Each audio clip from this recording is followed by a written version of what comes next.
देश में लाखों परिवारों के लिए अपना घर सबसे बड़ा सपना है। पत्रकार भी इसी समाज का हिस्सा है। वो भी चाहते हैं कि उनके बच्चों के लिए सुरक्षित छत हो और उनके परिवार का भविष्य बिल्कुल स्थिर हो। लेकिन विशेष रूप से छोटे और मध्यम मीडिया संस्थानों में काम करने वाले संपादकों के लिए आवास एक बड़ी चुनौती है।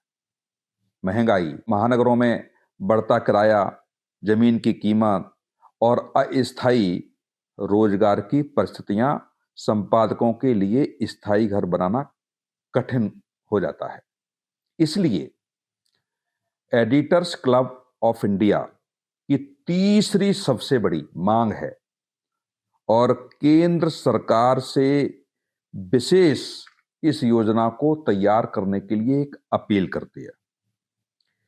इस योजना में पात्र संपादकों को रियायती दरों पर भूखंड अथवा आवास उपलब्ध कराने की व्यवस्था की जाए। योजना में महानगरों के साथ साथ जिला और क्षेत्रीय स्तर के संपादकों को भी ध्यान में रखा जाए। संपादक आवास योजना का अर्थ किसी विशेष वर्ग को अनुचित लाभ देना बिल्कुल भी नहीं है।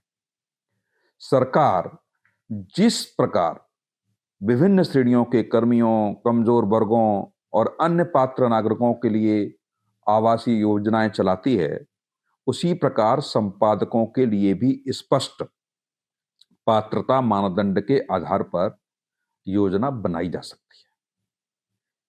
इसमें जो भी नियम सरकार बनाए उसके लिए सारे संपादकों को मान्य होगा।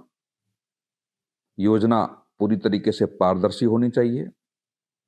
किसी राजनीतिक दल, सरकार या अधिकारी की कृपा पर नहीं, बल्कि निर्धारित नियमों पर आधारित होनी चाहिए। आवास योजना में महिला संपादकों, दिव्यांग संपादकों और आर्थिक रूप से कमजोर संपादकों के लिए प्राथमिकता जैसे प्रावधानों पर भी विचार किया जा सकता है।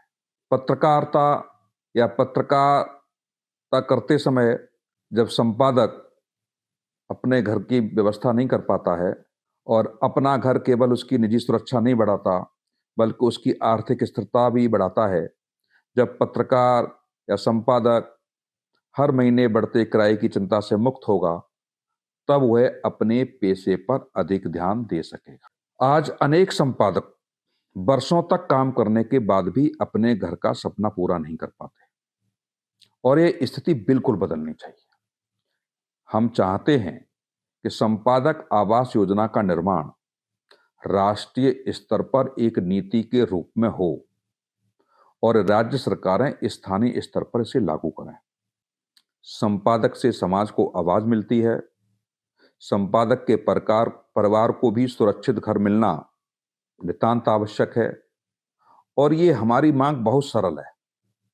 जो संपादक देश और समाज की समस्याओं के बीच खड़ा रहता है, उसके परिवार को भी सम्मानजनक जीवन जीने का अधिकार मिले।